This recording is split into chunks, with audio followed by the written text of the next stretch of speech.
매주 올라오는 재미있는 이야기를 보시려면 구독, 좋아요, 알림 설정 부탁드립니다. 지금 시작합니다. 북풍이 산허리를 휘감고 돌아 문풍지를 거세게 두들기는 밤이었습니다. 강원도 깊은 산골, 인적 끊긴 지 오래인 외딴 초가 삼가는 눈 속에 파묻혀 지붕, 끝만 겨우 내놓고 숨을 헐떡이는 듯 했지요. 며칠째 그치지 않는 눈은 세상을 하얗게 지우려는 기세로 퍼부어댔고 방 안에 냉기는 윗목에 놓인 정화수마저 꽁꽁 얼려버릴 지경이었습니다. 이토록 모진 추위 속에서 호롱불 하나 켜지 못한 어둑한 방 안에는 여인 서예와 7살 난 아들 이수가 서로의 체온에 의지해 웅크리고 있었습니다. 어머니, 바람소리가 꼭 도깨비 우는 소리 같습니다. 이수가 겁먹은 목소리로 어머니의 품을 파고들었습니다. 서예는 아이의 앙상한 등을 쓸어내리며 마른 침을 삼켰습니다. 아이의 배에서 꼬르륵거리는 소리가 천둥 소리보다 크게 들려왔기 때문입니다. 괜찮다, 이수야. 저 바람이 지나가면 봄이 올 게다. 조금만 참거라. 서예는 짐짓 태어난 척 말했지만 속은 시커멓게 타들어가고 있었습니다. 부엌 살강에 남은 것이라고는 쥐 오줌만큼의 조쌀 한 줌이 전부였으니까요. 그것이 이틀을 굶은 모자에게 남은 마지막 생명줄이었습니다. 어머니, 저는 정말 배가 고프지 않습니다. 눈을 감고 자면 꿈속에서 만난 떡을 먹을 수 있으니 걱정 마십시오. 어린 아들의 의젓한 거짓말이 서예의 가슴을 후벼 팠습니다. 한때는 도성 안에서도 으뜸 가는 명문가의 며느리였으나 지금은 역적의 식솔이라는 멍에를 쓰고 이 깊은 산중까지 쫓겨와 풀뿌리로 연명하는 신세가 되었으니 말입니다. 서예가 눈물을 삼키며 아이를 더욱 꽉 끌어안으려던 찰나였습니다. 쿵 마이너스. 살인문 밖에서 무언가 둔탁하게 쓰러지는 소리가 났습니다. 바람 소리에 묻혀 희미했지만 분명 사람이 쓰러지는 소리였습니다. 어머니, 무슨 소리입니까? 혹 짐승이 내려온 것은 아닐까요? 쉿, 가만히 있거라. 서예는 두려움을 누르고 문틈으로 바깥을 내다보았습니다. 눈보라치는 마당 한가운데 거적 같은 승복을 걸친 사내가 눈 위에 쓰러져 꿈틀거리고 있었습니다. 머리카락 하나 보이지 않는 민머리 위로 하얀 눈이 속절없이 쌓여만 갔지요. 스님이로구나. 이 엄동설안에 길을 잃으신 게야. 서예는 망설였습니다. 당장 제 입에 넣을 풀칠도 못하는 처지의 낯선 일을, 그것도 남정네를 방 안에 들이는 것은 과부된 도리로서나 생존을 위해서나 위험천만한 일이었습니다. 하지만 눈 속에서 꺼져가는 생명을 보고만 있을 수는 없었습니다. 이수야, 문을 열자꾸나. 사람을 살려야겠다.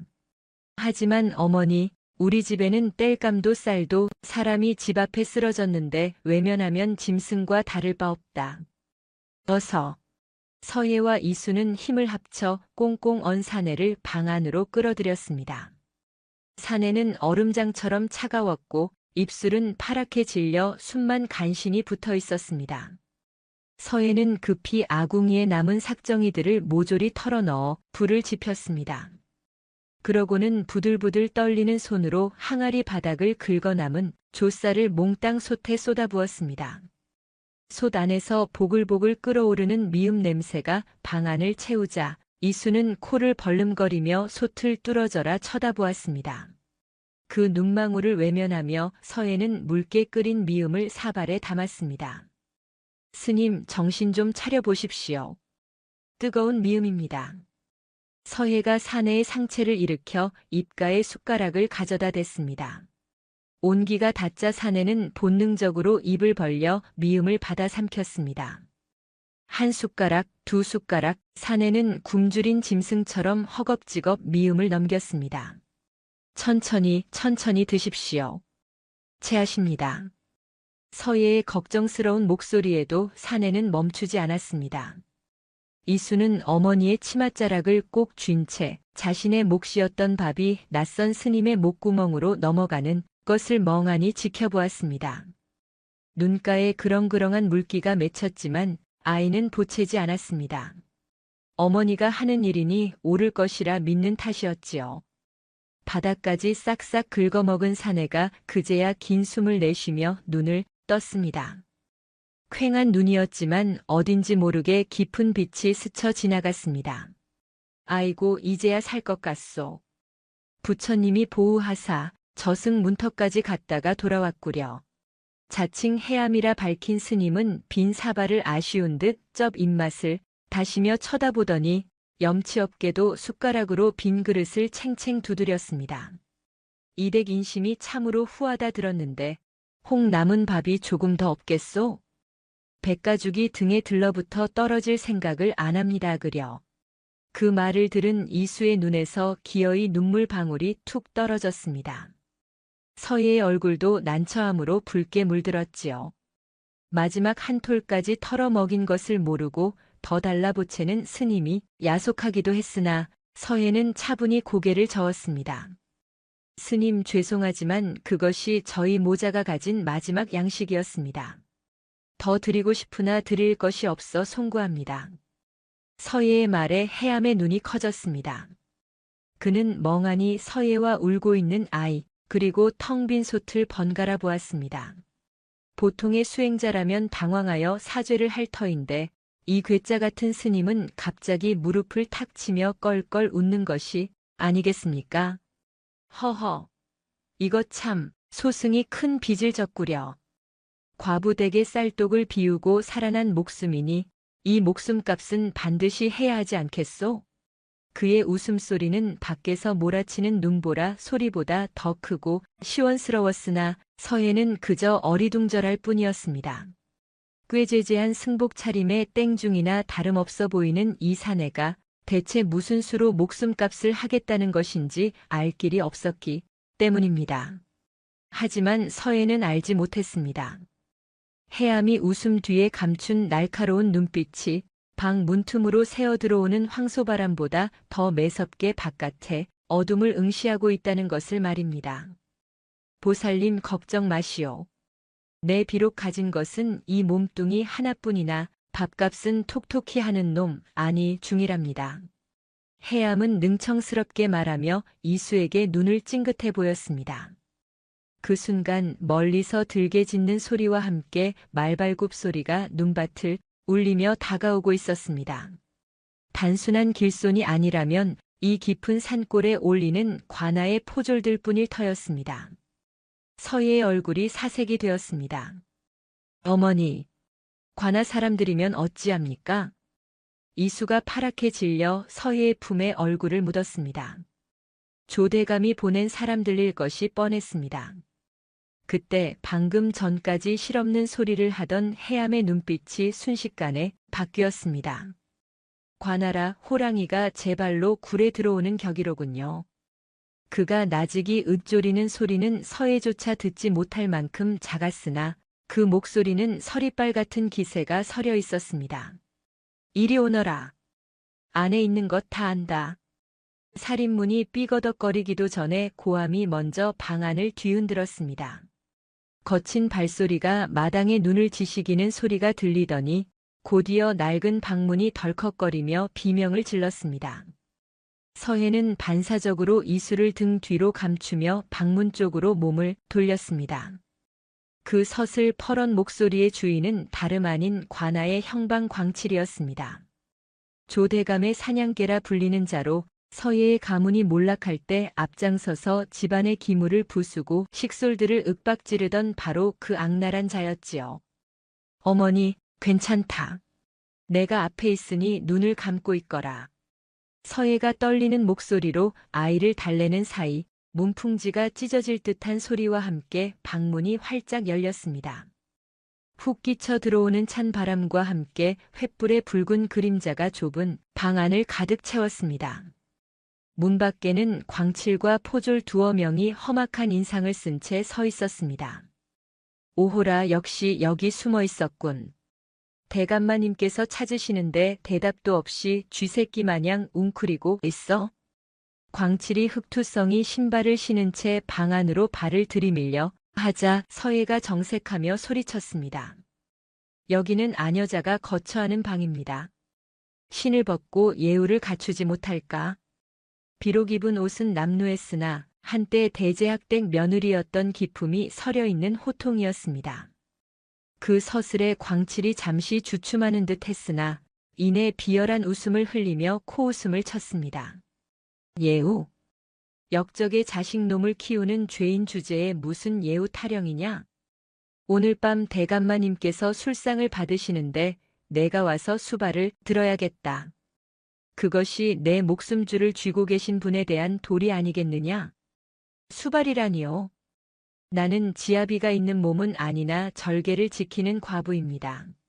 관찰사께서 어찌 국법을 어기고 과부를 희롱하려 하십니까? 절개. 그따위 것은 개나 줘버려라. 당장 끌어내.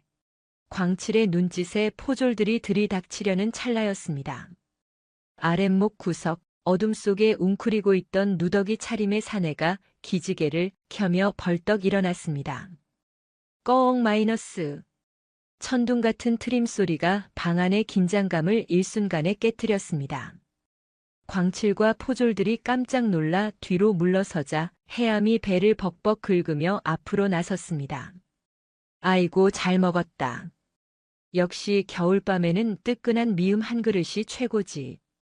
헌데 밥 먹고 잠 좀 자려는데 웬 날파리들이 이리 시끄럽게 윙윙거린담.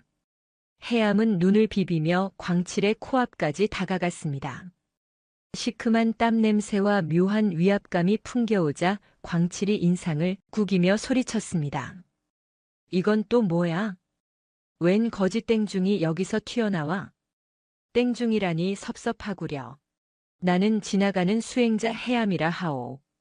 부처님 말씀에 남의 집 문지방을 넘을 때는 마음을 씻고 발을 씻고 들어오라 하셨거늘 시주님들은 어찌 신발부터 들이미시는가? 해암이 실실 웃으며 광칠의 어깨에 손을 올리려 하자 광칠이 기겁하며 그 손을 쳐냈습니다. 이 더러운 손 치워. 내 놈이 죽고 싶어 환장을 했구나. 여기가 어디라고 감히 주둥아리를 놀려? 죽고 싶다니요. 소승은 방금 미음 한 그릇 얻어먹고 살맛이 나던 참입니다.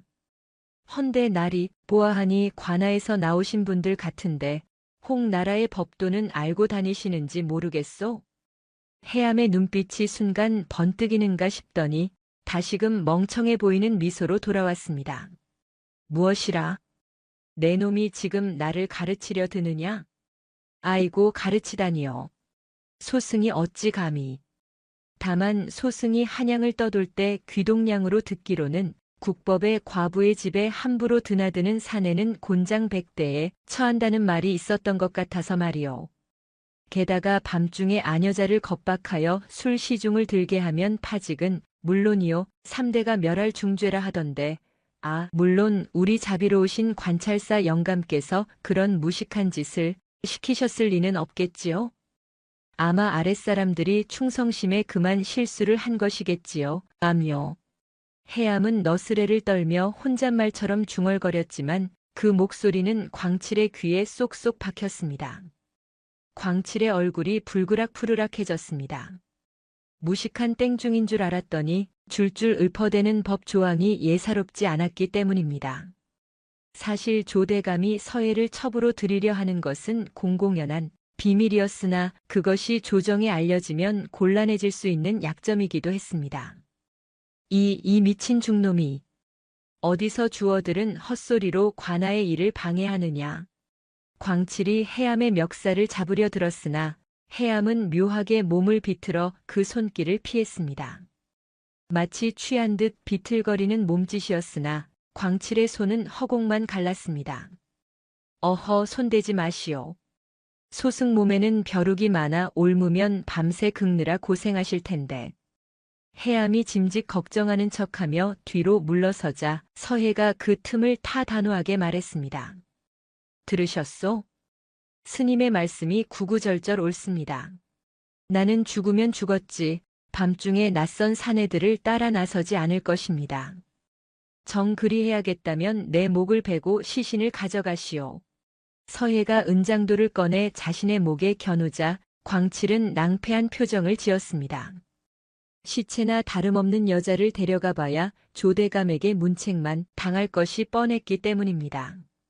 게다가 알 수 없는 땡중의 헛소리가 영 찜찜하기도 했습니다. 독한 년 좋다. 오늘은 물러가마. 허나 대감마님의 인내심도 그리 길지 않다는 것을 명심해라. 내일 날이 밝는 대로 다시 올 것이다. 그때는 내 아들놈 목숨도 장담 못할 줄 알아라. 광칠은 바닥에 침을 탁 뱉고는 포졸들을 이끌고 횡하니 사라졌습니다. 멀어지는 말발굽 소리를 들으며 서예는 그제야 다리에 힘이 풀려 주저앉았습니다. 어머니. 이수가 달려와 어머니를 부축했습니다. 서예의 손에서 은장도가 스르르 떨어져 바닥을 굴렀습니다. 긴장이 풀리자 참았던 눈물이 왈칵 쏟아졌습니다. 스님 고맙습니다. 스님 덕분에 위기를 모면했습니다. 서예가 눈물을 닦으며 고개를 숙이자 해암은 머쓱한 듯 뒷머리를 극적였습니다. 고맙기는요. 밥값은 해야 한다고 하지 않았습니까? 그나저나 저놈들이 내일 또 온다니 큰일이로군요. 보살님, 혹 이 근처에 몸을 피할 만한 친척이나 지인이 없으십니까? 없습니다. 친척들은 모두 화를 입거나 연을 끊었고 갈 곳이라고는 이 오두막뿐입니다. 서예의 대답에 해암의 표정이 어두워지는 듯 하더니 이내 다시 특유의 능청스러운 미소를 지었습니다. 허허, 산 넘어 산이라더니 갈 곳이 없다면 만들면 되지요. 걱정 마십시오. 소승에게 다 생각이 있습니다. 생각이라니요? 스님께서 무슨 수로 소승이 비록 가진 건 없으나 사람 보는 눈은 조금 있습니다. 저 광칠이란 자는 겁이 많고 미신을 잘 믿는 관상이지요. 내일 날이 밝으면 소승이 저들을 혼쭐을 내주겠습니다. 그러니 오늘은 이만 안심하고 주무십시오. 소승이 문 밖에서 불침번을 설 테니. 아닙니다, 스님. 추운 밖에서 어찌 주무십니까? 아랫목은 아니더라도 방 안에서 어허 남녀가 유별한데 어찌 한 방을 쓰겠습니까? 그리고 저는 열이 많아서 눈밭에서 자야 시원합니다. 들어가십시오. 해암은 단호하게 거절하고는 낡은 승복 자락을 여미며 방 밖으로 나갔습니다. 서예는 닫힌 방문 너머로 들려오는 해암의 콧노래 소리, 관세음 보살을 흥얼거리는 소리를 들으며 묘한 안도감을 느꼈습니다. 문밖 툇마루에 걸터앉은 해암은 방 안의 모자가 잠들기를 기다리며 품속에서 작은 목패 하나를 꺼내 들었습니다. 어둠 속에서도 은은하게 빛나는 그것은 왕실 종친임을 증명하는 신표였습니다. 그의 눈빛이 차갑게 가라앉았습니다. 조대감, 감히 백성의 고혈을 빨고 과부를 겁박해? 내 너를 반드시 법의 심판대에 세우고야 말겠다. 그는 목패를 다시 품에 넣고 눈보라치는 밤하늘을 올려다보았습니다. 서예가 준 한 그릇의 미음이 뱃속을 따뜻하게 데우고 있었으나 가슴 속에서는 그보다 더 뜨거운 불길이 타오르고 있었습니다. 그것은 연민일 수도 혹은 그 이상의 어떤 감정일 수도 있었으나 지금 해암에게 중요한 것은 단 하나였습니다. 이 여인과 아이를 지키는 것. 그는 자신의 목숨을 건 약속을 눈보라 속에 새겨 넣었습니다. 밤새 미친 듯이 울부짖던 바람이 잦아들고 거짓말처럼 투명한 아침 햇살이 눈 덮인 산골짜기를 비추었습니다. 서예는 눈을 뜨자마자 화들짝 놀라 방문을 열었습니다. 밤새 문 밖에서 추위에 떨었을 스님 걱정이 앞섰기 때문입니다. 스님, 해암 스님 계십니까? 그러나 툇마루는 비어 있었고 마당에는 수북이 쌓인 눈 위에 어지러운 발자국만 가득했습니다. 서예의 가슴이 철렁 내려앉았습니다. 혹시 그 포악한 광칠 일당이 밤새 다시 와서 스님을 해코지한 것은 아닌지 아니면 추위를 견디지 못하고 떠나버린 것은 아닌지 별별 생각이 다 스쳤습니다. 어머니, 저기 좀 보세요. 뒤따라 나온 이수가 손가락으로 마당 한 구석을 가리켰습니다. 그곳에는 덩치 큰 눈사람 하나가 삐딱하게 서 있었는데 머리에는 해암이 쓰고 있던 낡은 승려 모자가 씌워져 있었습니다. 그리고 그 옆 눈밭 위에는 웬 큼지막한 장기 2마리가 칡덩굴에 묶여 파닥거리고 있는 게 아니겠습니까? 이게 웬 꿩이란 말이냐? 서해가 어리둥절하여 다가가려는 찰나 뒷산 나무 위에서 으라차 하는 기압 소리와 함께 해암이 툭 튀어내려왔습니다. 그의 손에는 낫과 굵은 나뭇가지들이 들려 있었습니다. 아이고 보살님, 기침하셨습니까? 간밤에 눈이 많이 와서 땔감 좀 하러 다녀왔지요. 이놈들은 덤입니다, 덤. 눈 속에 머리를 박고 자고 있길래 주워왔습니다. 해암은 아무렇지 않게 웃으며 장기를 들어 보였습니다. 서해는 안도감과 미안함이 뒤섞여 황망히 고개를 숙였습니다. 스님, 어찌 밤새 한숨도 못 주무시고 이러십니까? 저희 모자 때문에, 어허, 또 그 말씀. 제가 밥값은 한다고 했잖습니까? 수행자에게 잠이 대수입니까? 그보다 이수 도련님, 이리 와보시게. 아침밥 먹기 전에 이중이랑 재미난 놀이 하나 하지 않겠나? 해암이 이수를 손짓해 불렀습니다. 이수는 쭈뼛거리며 다가갔지만 해암의 장난기 어린 눈빛에 금세 경계를 풀었습니다. 해암은 마당 입구와 살인문 근처에 밤새 깎은 뾰족한 나무, 말뚝들을 눈 속에 교묘하게 숨겨봤고 그 위를 다시 눈으로 살짝 덮어두었습니다. 그리고는 칡덩굴을 엮어 만든 올가미를 눈사람의 팔 부분과 연결했습니다. 잘 보거라. 나쁜 늑대들이 문을 박차고 들어오려 하면 내가 이 줄을 확 잡아당기는 게야. 그러면 저 눈사람 대장군이 이놈들 하고 혼을 내줄 게다. 알겠느냐? 우와.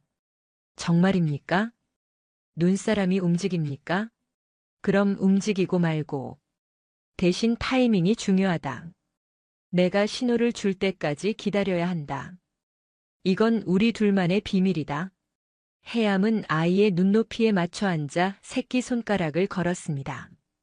서해는 그 모습을 지켜보며 가슴 한구석이 찡해옴을 느꼈습니다. 아비 없이 자라 사내의 손길이 그리웠을 아이였습니다. 투박하지만 다정한 해암의 태도에서 서해는 오랫동안 잊고 살았던 든든한 보호막을 느끼고 있었습니다. 아침상은 모처럼 풍성했습니다. 해암이 손질한 꿩고기를 넣고 끓인 국에서는 구수한 냄새가 진동했습니다. 며칠을 굶주렸던 이수는 허겁지겁 그릇을 비웠고 서해 역시 체면을 차리려 애썼으나 숟가락질이 빨라지는 건 어쩔 수 없었습니다. 해암은 그런 모자를 흐뭇하게 바라보며 정작 자신은 국물만 몇 모금 들이켰습니다. 스님도 좀 드시지요. 고기는 입에 안 대십니까? 소승은 본래 육식을 멀리하나 곡차는 좋아합니다. 허허. 농담입니다. 저는 아까 굽다가 냄새로 배를 채웠으니 괜찮습니다. 해암은 젓가락으로 튼실한 살점 하나를 집어 서해의 밥그릇 위에 툭 올려주었습니다. 많이 드십시오. 잘 드셔야 아이도 지키고 집도 지키지요. 보살님이 쓰러지면 이수 도련님은 누가 돌봅니까? 어미는 강해야 합니다. 무심한 듯 툭 던진 말이었지만 그 속에 담긴 깊은 배려에 서해의 눈시울이 붉어졌습니다. 이 남자는 어찌 이리도 아픈 곳만 골라 어루만지는 것일까? 서해는 고개를 푹 숙인 채 말없이 밥알을 씹었습니다. 목이 메어 잘 넘어가지 않았지만 힘을 내야 한다는 그의 말이 뼛속 깊이 박혔기 때문입니다. 식사를 마친 해암은 낡은 바랑을 둘러매고 일어섰습니다. 잘 먹었으니 이제 소승은 아랫마을로 탁발을 다녀오리다. 혹시 모르니 문단속 잘하시고 누가 와서 행패를 부리거든 아까 이수 도련님과 연습한 눈사람 대장군을 믿으십시오.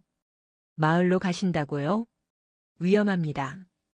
광칠이가 눈에 불을 켜고 찾을 텐데 등잔 밑이 어둡다지 않습니까?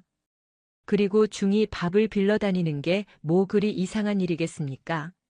너무 걱정 마시고 기다리십시오. 해암은 걱정 가득한 서예의 눈빛을 뒤로하고 산길을 내려갔습니다. 그의 발걸음은 가벼워 보였으나 산모퉁이를 돌아서자마자 그의 표정은 순식간에 차갑게 굳어졌습니다.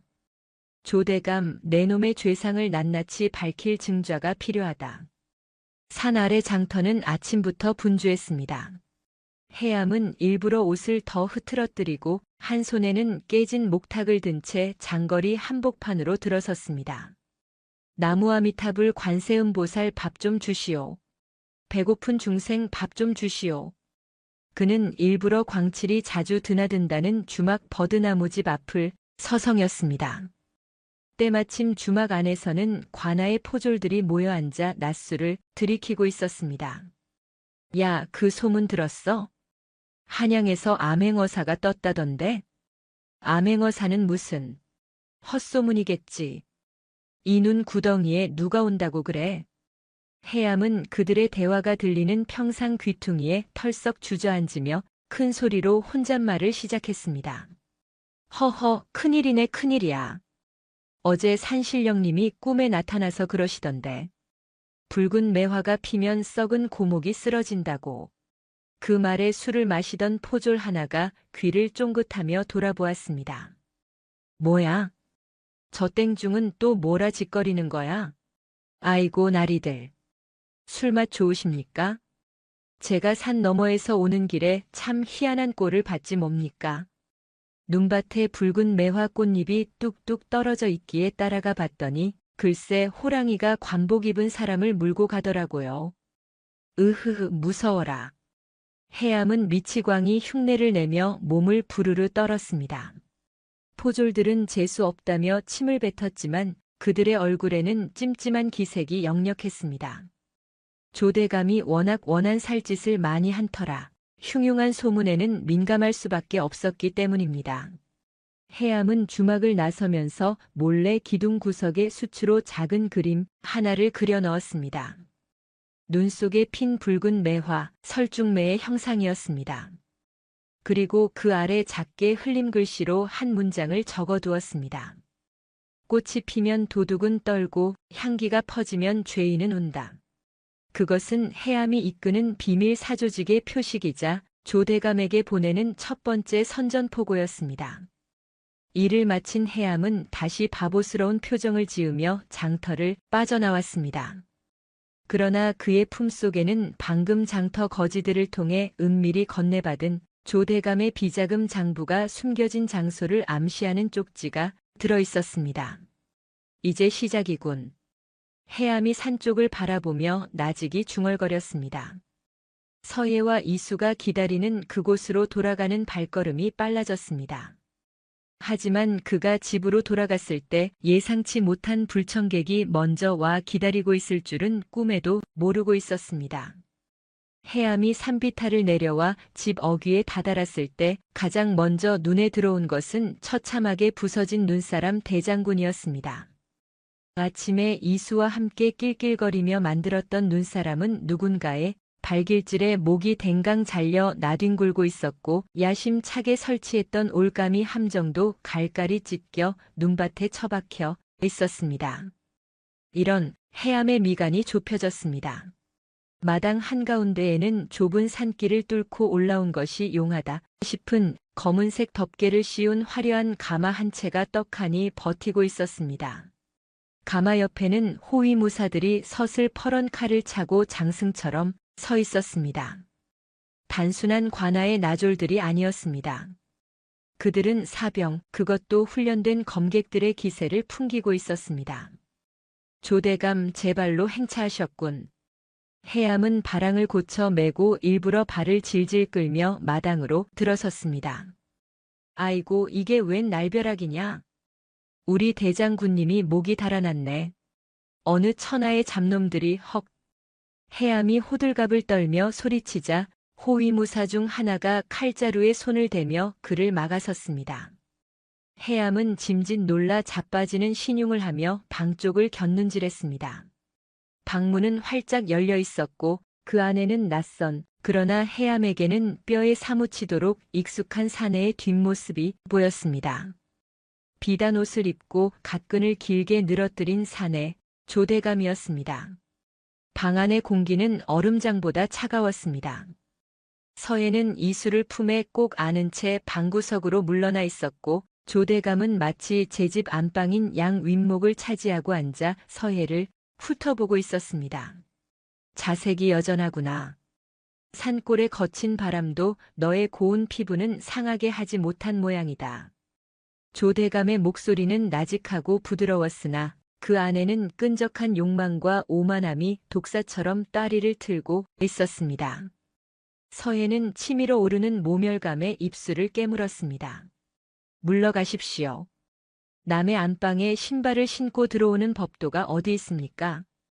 법도라, 내가 아직도 대제학댁 며느리인 줄 아느냐? 너는 역적의 가솔이고 내 한마디면 당장 관비로 끌려가 평생 짐승처럼 살아야 할 운명이다. 내 너를 가엾게 여겨 거두어 주겠다는데 어찌 이리 매정하게 구느냐? 조대감이 손을 뻗어 서해의 저고리 고름을 건드리려 하자 이수가 우리 어머니 괴롭히지 마세요. 하고 소리치며 조대감의 손을 깨물려 들었습니다. 이런 맹랑한 놈 같으니라고. 조대감이 눈살을 찌푸리며 손을 휘젓자 이수가 힘없이 나가 떨어졌습니다. 이수야. 서해가 비명을 지르며 아이를 감싸 안았습니다. 조대감은 품에서 비단 주머니를 꺼내 바닥에 툭 던졌습니다. 묵직한 소리가 났습니다. 은전이 가득 든 주머니였습니다. 선택해라. 내일 밤 내 가마에 오르겠다면 이 돈으로 아이를 글방에 보내고 호의호식하게 해주마. 허나 거절한다면 내 아들은 내일 날이 밝는 대로 관노로 끌려가 채석장에서 돌을 나르게 될 것이다. 7살짜리가 견디기엔 꽤 고단한 일이겠지. 서해의 얼굴이 백지장처럼 하얗게 질렸습니다. 자신을 희생하는 것은 두렵지 않았으나 금쪽 같은 아들이 노비가 되어 죽어가는 꼴은 참아 볼 수 없는 노릇이었습니다. 이것은 제안이 아니라 가장 잔인한 협박이었습니다. 그때였습니다. 어이쿠. 실례합니다요. 내 집인 줄 알고 들어왔는데 웬 귀한 손님이 와 계셨네. 해암이 호위무사의 팔을 뚫고 방문 앞에 털썩 주저앉았습니다. 갑작스러운 땡중의 난입에 조대감의 눈썹이 꿈틀거렸습니다. 내 놈은 뭐냐? 냄새나는 거린 놈이 감히 어디라고 거린이라니요. 섭섭합니다, 나리. 저는 이댁 마님께 밥 한 끼 얻어먹고 눌러앉은 식객이자 수행자 해암이라 하옵니다.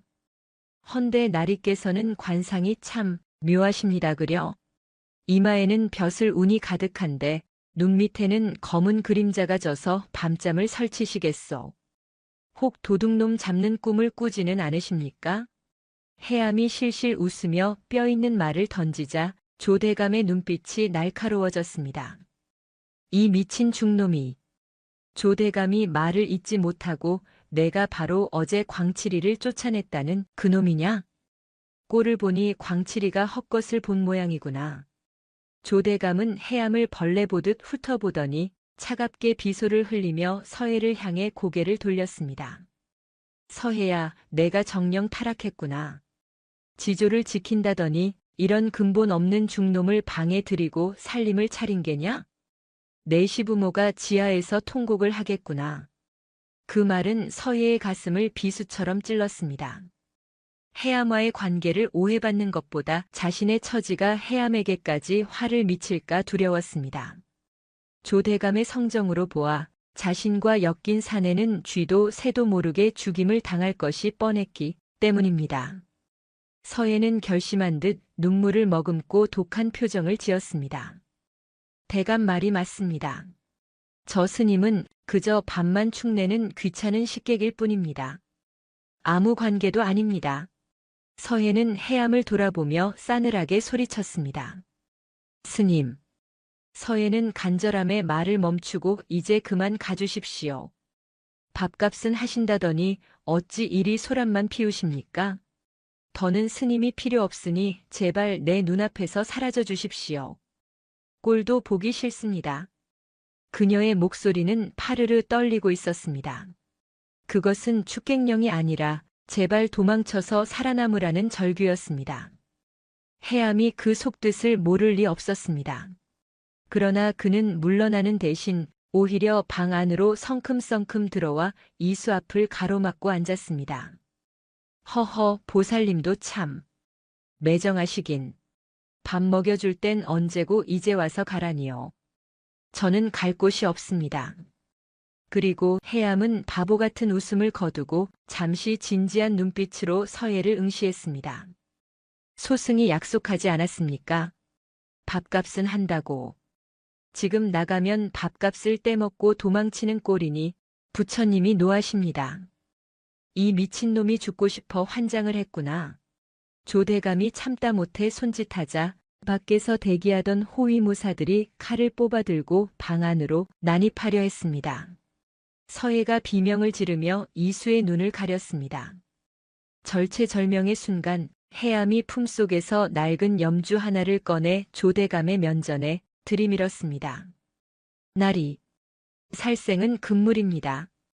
이 염주로 말할 것 같으면 한양에 아주 높으신 분이 저기 뒷간에서 일 보실 때 휴지가 없어 제가 집단을 가져다 드리고 받은 귀한 물건인데 여기에 피가 튀면 그분이 아주 싫어하실 텐데요.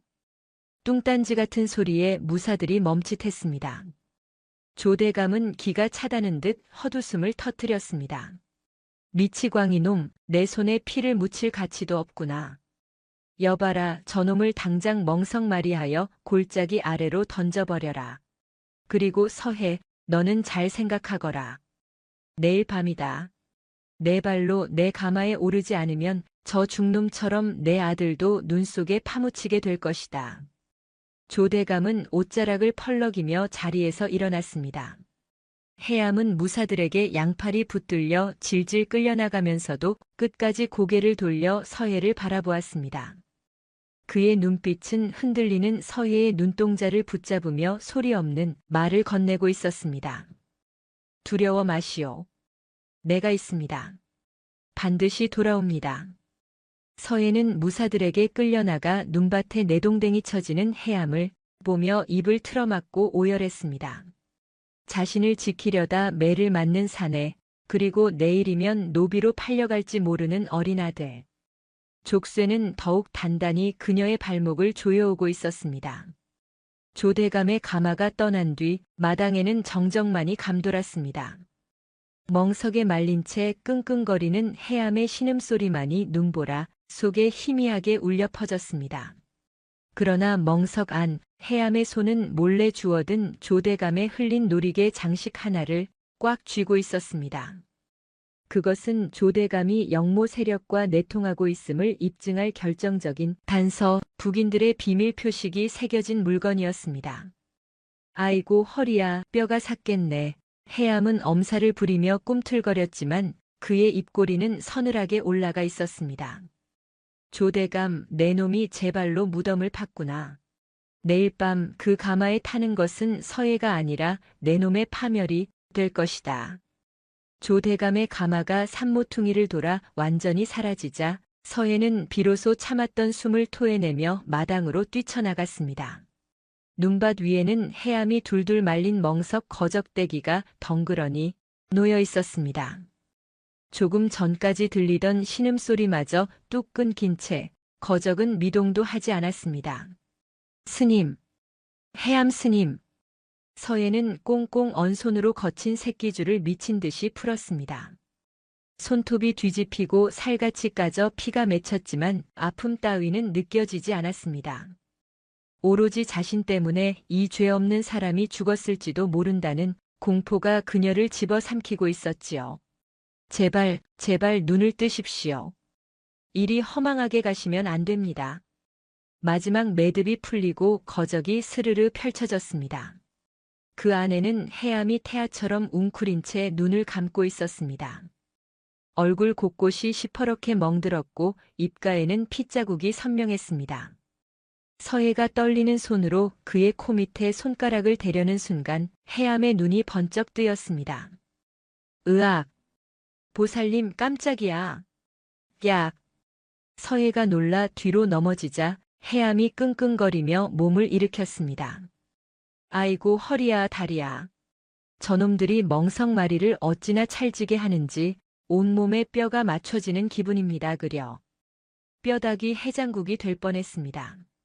해암은 너스레를 떨며 팔다리를 주무르더니 멍한 표정으로 앉아있는 서해를 보고 씩 웃었습니다. 왜 그리 보십니까? 제가 귀신인 줄 아셨습니까? 걱정 마십시오.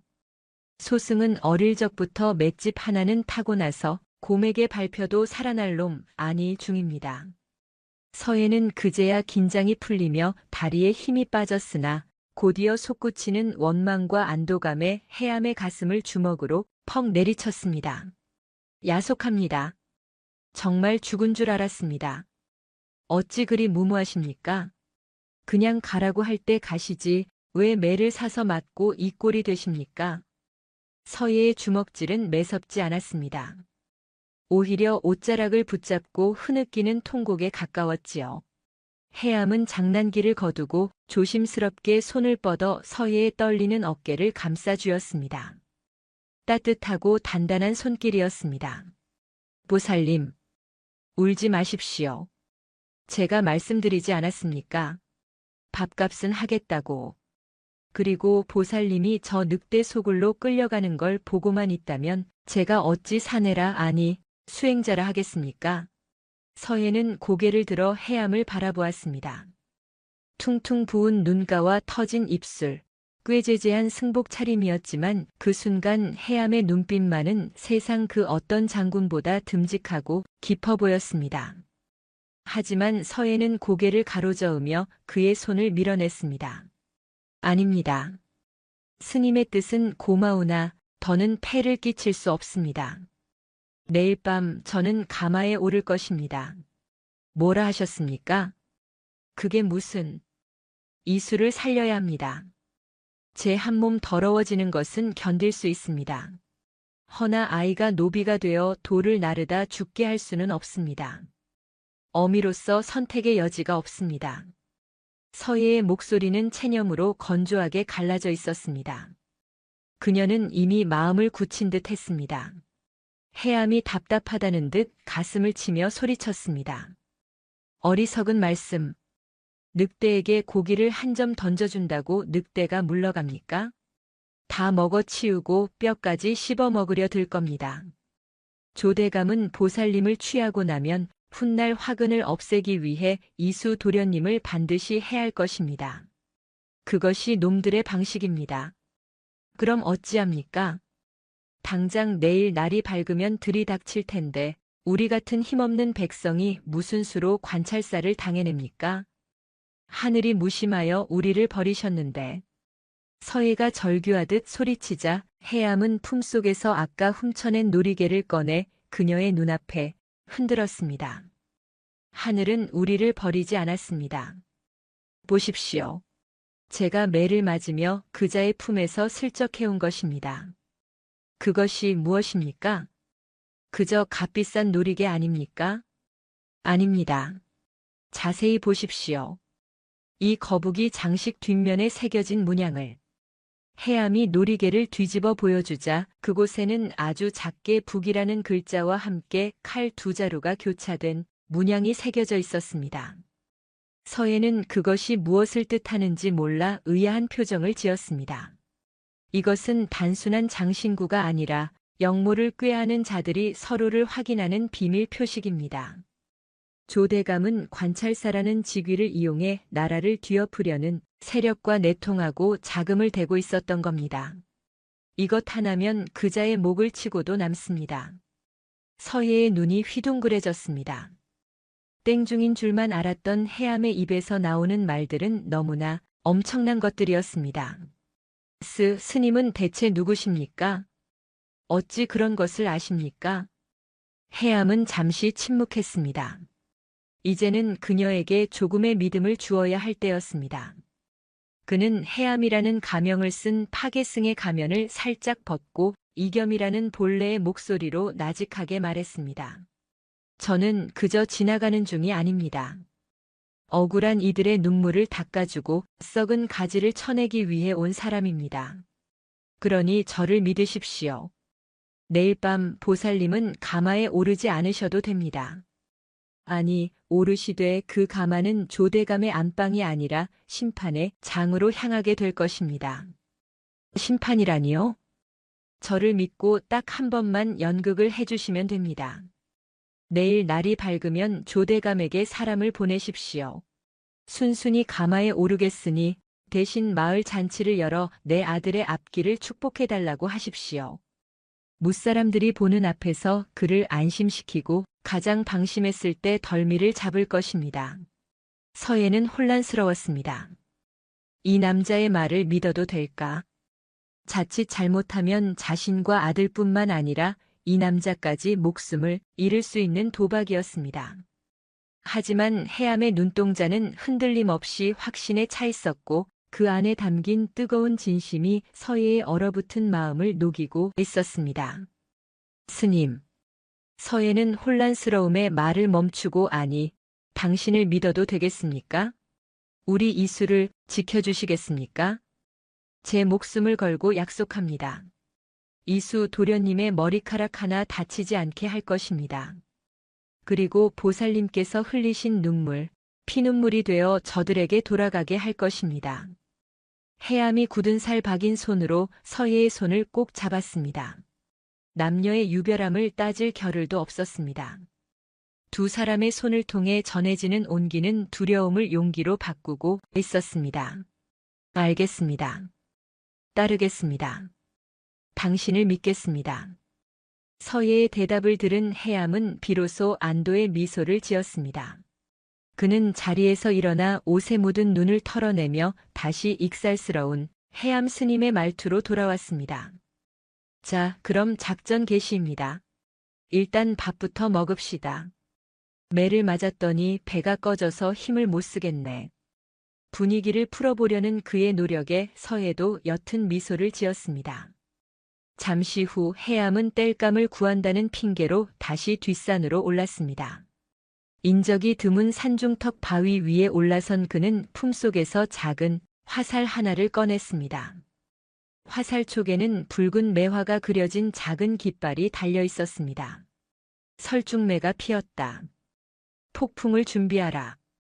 그가 활시위를 당겨 하늘 높이 화살을 쏘아 올리자 화살은 날카로운 소리를 내며 산 너머로 사라졌습니다.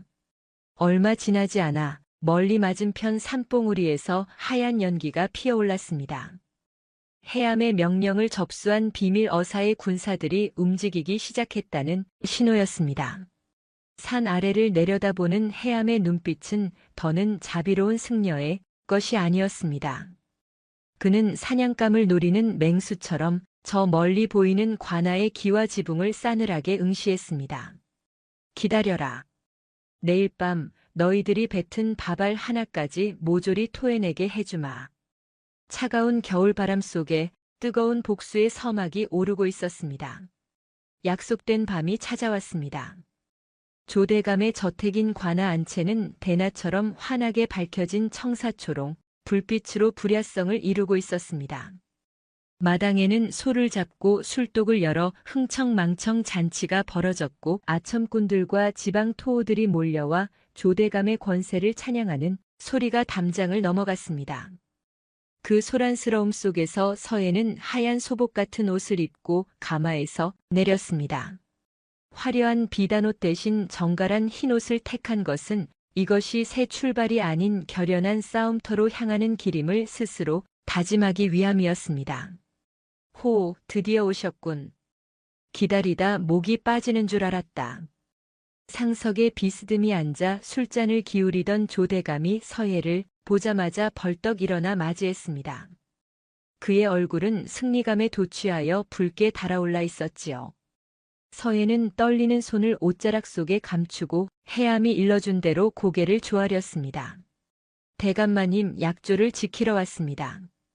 하오니 제 아들 이수의 앞길을 보장해 주신다는 약조도 잊지 않으셨겠지요? 이따마다.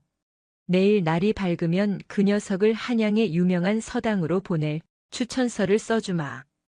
그러니 이제 그만 이리 와서 술 한잔 따르거라. 조대감이 탐욕스러운 눈빛으로 서예의 손목을 잡으려 했습니다. 서해는 소름이 끼쳐 당장이라도 뿌리치고 싶었으나 해암에 믿으라는 말을 되뇌며 꾹 참았습니다. 그때 옆에 서 있던 형방 광칠이 눈치 없이 끼어들었습니다. 날이 경사스러운 날에 웬 칙칙한 중놈 이야기가 들립니다.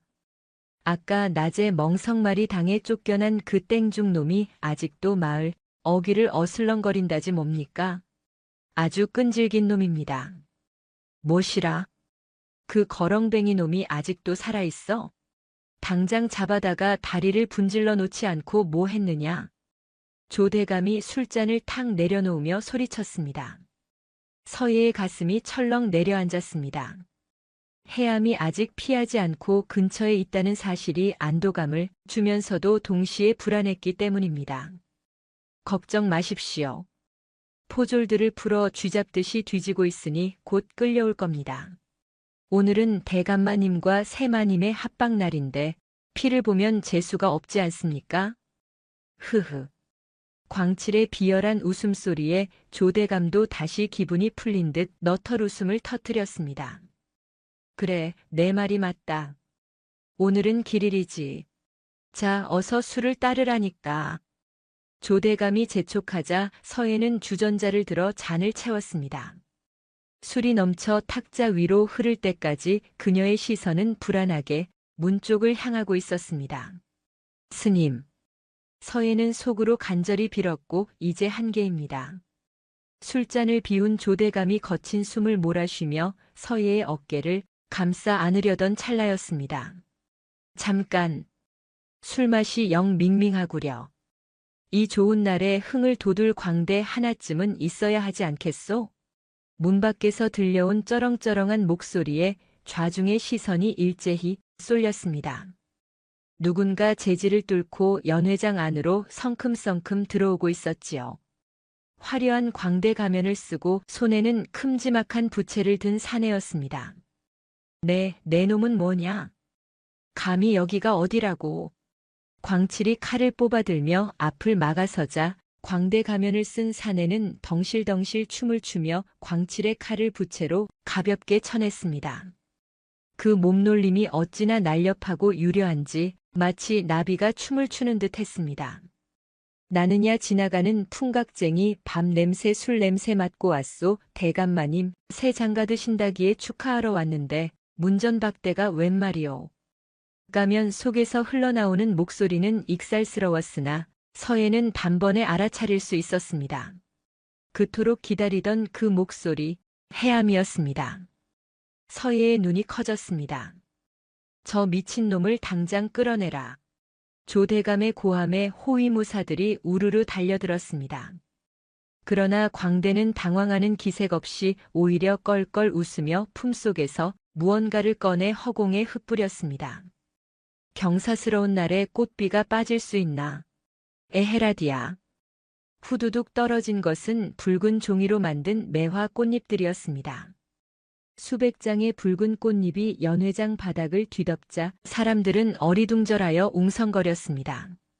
이게 뭐야? 매화. 붉은 매화, 설중매.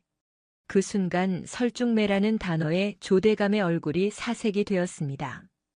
그것은 최근 조정에서 암암리에 돌고 있는 부패한 관리들을 처단한다는 비밀 결사대의 표식이었기 때문입니다. 내 놈. 조대감은 충격에 말을 더듬으며 정체가 뭐냐? 조대감이 뒷걸음질 치며 소리치자 광대는 춤을 멈추고 천천히 가면을 벗었습니다. 가면 뒤에서 드러난 얼굴은 꾀죄죄한 승려 해암이 아니었습니다. 머리에는 상투를 틀지 않았으나 눈빛만은 서리빨처럼 차갑고 위험 있는 왕실 종친 이겸의 얼굴이었습니다. 조대감, 내가 누군지 묻기 전에 자네가 잃어버린 물건부터 찾는 게 순서 아니겠나? 해암, 아니 이겸은 손에 쥐고 있던 거북이 모양의 놀이개를 탁자 위에 탕소리 나게 내려놓았습니다. 그 소리가 어찌나 컸던지 연회장 전체가 찬물을 끼얹은 듯 조용해졌습니다. 조대감의 눈동자가 흔들리며 놀이개에 고정되었습니다. 이건 북인들의 비밀 자금줄이자 영모의 증표. 자네가 그리도 애지중지하던 것을 잃어버리고도 술이 넘어가던가. 이놈. 저놈을 잡아라. 당장 목을 쳐라. 저놈은 역적이다. 조대감이 발악하며 소리쳤지만 이겸은 코웃음을 쳤습니다. 역적은 내가 아니라 바로 너다. 이겸의 호통과 동시에 연회장의 담벼락 위로 검은 복면을 한 궁수들이 일제히 모습을 드러냈습니다. 그들의 화살촉은 정확히 조대감과 그의 사병들을 겨누고 있었습니다. 암행어사 출두야. 마당 밖에서 우렁찬 함성이 터져 나왔습니다. 대문이 부서져라 열리며 관군들이 물밀듯이 들이닥쳤습니다. 흥청망청하던 잔치판은 순식간에 아수라장이 되었습니다. 아! 살려주시오. 어사또가 떴다. 아첨꾼들과 토호들은 쥐구멍을 찾아 도망치기에 바빴고 기세등등하던 광칠은 바지에 오줌을 지리며 주저앉았습니다. 조대감은 믿을 수 없다는 듯 멍하니 서 있다가 이내 품속에서 단도를 꺼내 서해를 인질로 잡으려 달려들었습니다. 2년. 내가 꾸민 짓이냐? 같이 죽자. 안 돼. 이겸이 바람처럼 몸을 날렸습니다. 조대감의 칼날이 서해의 목을 스치기 직전 이겸의 발차기가 조대감의 손목을 강타했습니다. 으악! 단도가 허공을 날아 바닥에 꽂혔습니다. 이겸은 그대로 조대감의 멱살을 잡아 바닥에 매다 꽂았습니다. 이 짐승만도 못한 놈. 과부와 아이를 겁박하고 백성의 고혈을 짠 죄, 그리고 왕실을 능멸하고 영모를 꾀한 죄. 내 놈의 죄는 죽어서도 씻지 못할 것이다. 이겸의 분노 어린 일갈에 조대감은 고개를 들지 못하고 부들부들 떨었습니다. 서해는 털썩 주저앉으며 가쁜 숨을 몰아쉬었습니다. 공포와 긴장이 한꺼번에 풀리며 온몸이 떨려왔습니다. 괜찮으십니까, 보살님? 이겸이 다가와 서해를 부축했습니다. 그의 손은 여전히 따뜻했습니다. 서해가 고개를 들어 그를 바라보자 이겸은 부드럽게 미소 지으며 그녀의 어깨에 묻은 붉은 종이 매화 꽃잎을 털어주었습니다. 늦어서 죄송합니다. 밥값 하러 오느라 조금 지체했습니다. 그 농담 섞인 말 한마디에 서해는 참았던 눈물을 터뜨렸습니다. 그것은 슬픔의 눈물이 아니라 지옥 같은 족쇄가 끊어지는 소리에 대한 벅찬 환희의 눈물이었습니다. 고맙습니다. 정말 고맙습니다. 주변에서는 포졸들이 조대감과 그 일당을 굴비 엮듯 묶어 끌고 가고 있었습니다. 아수라장이 된 관아 마당, 흩날리는 붉은 매화 꽃잎 사이로 서로를 마주보는 두 사람의 모습은 마치 한 폭의 그림과도 같았습니다. 그러나 모든 것이 끝난 것은 아니었습니다. 포승줄에 묶여 끌려가던 조대감이 도끼 어린 눈으로 이겸을 노려보며 마지막 발악을 했습니다. 이겸, 내 놈이 종친의 신분으로 승려 행세를 한 것을 조정에서 알면 가만둘 것 같으냐? 너도 끝이다. 우리 둘 다 파멸이다.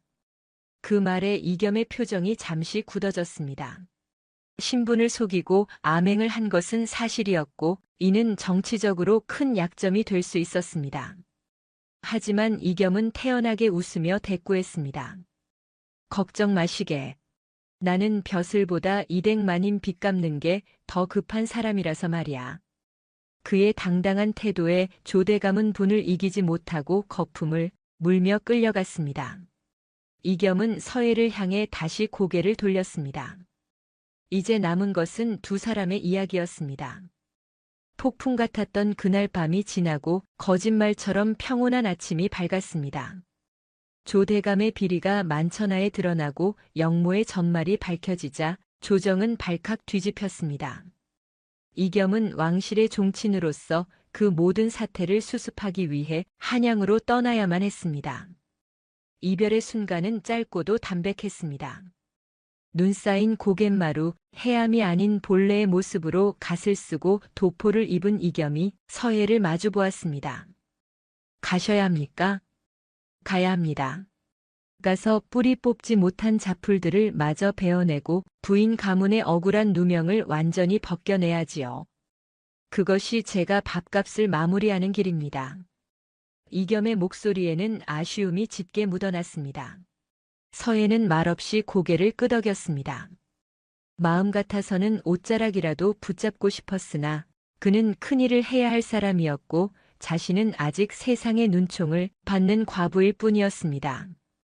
이겸은 품속에서 작은 종이 뭉치를 꺼내 서해의 손에 쥐어주었습니다.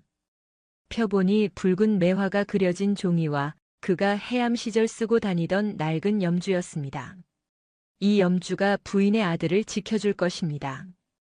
그리고 매화가 다시 필 때 반드시 돌아오겠습니다.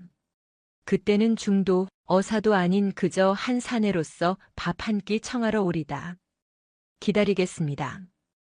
1000년이 걸려도 10,000년이 걸려도 문을 열어두겠습니다. 이겸은 옅은 미소를 남기고 눈 덮인 산길을 내려갔습니다. 서해는 그가 점이 되어 사라질 때까지 찬바람을 맞으며 망부석처럼 서 있었습니다. 그것이 기약 없는 기다림의 시작이었습니다. 세월은 유수와 같이 흘렀습니다. 이겸의 활약으로 서해의 친정 가문은 신원을 회복했고 빼앗겼던 자기와 재산도 일부 되찾을 수 있었습니다. 그러나 서해는 화려한 한양으로 돌아가는 대신 그 산골 오두막을 고쳐 짓고 아들 이수를 키우는 데 전념했습니다. 그녀는 이겸이 남기고 간 염주를 이수의 손목에 채워주며 늘 이렇게 가르쳤습니다. 이수야, 명심하거라. 내가 글을 읽는 것은 입신양명하여 호의호식하기 위함이 아니다. 힘없는 이가 배를 골지 않고 억울한 이가 피눈물 흘리지 않는 세상을 만들기 위함이다. 그해 겨울 우리에게 따뜻한 밥을 나누어 주었던 그분의 뜻을 잊지 말거라. 이수는 어머니의 가르침을 뼈에 새겼습니다. 아이는 자라면서 놀라울 정도로 총명함을 드러냈고 그보다 더 깊은 인품을 갖추게 되었습니다. 밤늦도록 글 읽는 소리가 산골짜기에 울려 퍼졌고 장터에 나가서는 불의를 보면 참지 않는 기계로 작은 어사라 불리기도 했습니다. 십수년이 지난 어느 해 나라에 큰 경사가 났습니다. 과거 시험에서 장원급제한 인물이 나왔는데 그 문장이 어찌나 수려하고 기계가 넘치는지 임금께서 직접 어사화를 내려주며 감탄했다는 소문이었습니다. 그 주인공은 바로 청년이 된 이수였습니다. 이수는 조정에 나아가서도 강직함을 잃지 않았습니다. 탐관 오리들을 서리빨같이 규탄하면서도 백성을 위한 정책을 펼칠 때는 봄바람처럼 따뜻했습니다. 사람들은 그를 보며 무너져가는 나라의 기둥이 섰다며 칭송했습니다. 이수가 높은 관직인 판서의 자리에 올랐을 때 그는 가장 먼저 늙으신 어머니를 모시기 위해 가마를 보냈습니다. 하지만 서해는 정중히 거절하고 산골에 남기를 고집했습니다. 그녀에게는 아직 기다려야 할 사람이 있었기 때문입니다. 머리에 하얀 서리가 내린 서해는 툇마루에 앉아 여전히 낡은 염주알을 굴리며 눈 내리는 마당을 바라보곤 했습니다. 그러던 어느 눈보라치는 겨울밤이었습니다. 옛날 그날처럼 문풍지가 요란하게 울던 밤, 살인문 밖에서 인기척이 들려왔습니다. 계십니까? 지나가는 길손인데 너무 추워 잠시 쉬어가고자 합니다. 서해의 심장이 쿵 내려앉았습니다. 십수년의 세월이 흘러 목소리는 더욱 중후해졌지만 그 특유의 넉살 좋은 억양은 변함이 없었습니다. 서해가 떨리는 손으로 방문을 열자 마당에는 눈을 하얗게 뒤집어 쓴 노신사가 서 있었습니다. 벼슬을 내려놓고 낙향한 듯 소박한 차림이었으나 눈빛만은 여전히 맑고 깊었습니다. 이겸이었습니다. 너무 늦었습니다. 밥값이 많이 밀렸습니다. 이겸이 멋쩍게 웃으며 뒷머리를 극적였습니다. 서해의 눈에서 참았던 눈물이 주르륵 흘러내렸습니다. 그녀는 버선발로 뛰어내려가 그의 차가운 손을 맞잡았습니다. 오셨습니까? 정말로 오셨습니까?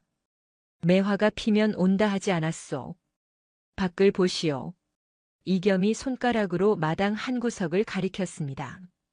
그 옛날 눈사람을 만들었던 그 자리에 어느새 심어놓은 늙은 매화나무 가지마다 붉은 꽃망울이 눈 속을 뚫고 터져나오고 있었습니다. 설중매였습니다. 그날 밤 오두막에는 다시금 따뜻한 온기가 감돌았습니다. 판서가 되어 휴가를 얻어 내려온 아들 이수까지 합세하여 세 사람은 조촐하지만 세상에서 가장 귀한 밥상을 마주했습니다. 나으리. 이수는 잠시 망설인 뒤 아니, 스승님이라 불러도 되겠습니까? 장성한 이수가 이겸에게 큰절을 올리며 술잔을 올렸습니다. 이겸은 흐뭇한 표정으로 술잔을 받아들며 이수의 어깨를 두드려 주었습니다. 허허, 나는 그저 밥 얻어먹은 식객일 뿐이다. 너를 이리 훌륭한 제목으로 키운 것은 모진 비바람을 온몸으로 막아낸 내 어머니의 사랑이다. 이겸의 시선이 서예에게 닿았습니다. 두 사람의 눈빛이 허공에서 얽히며 말없는 대화를 나누었습니다. 젊은 날의 격정적인 연심은 세월 속에서 잘 숙성된 술처럼 그윽한 정과 신뢰로 변해 있었습니다. 굳이 부부의 연을 맺지 않아도 한 지붕 아래서 서로의 늙어감을 지켜볼 수 있다면 그것으로 충분했습니다. 다음에는 어떤 이야기가 보고 싶으신지 소중한 댓글 부탁드립니다. 영상 제작에 큰 도움이 됩니다. 긴 시간 함께 해주셔서 감사합니다.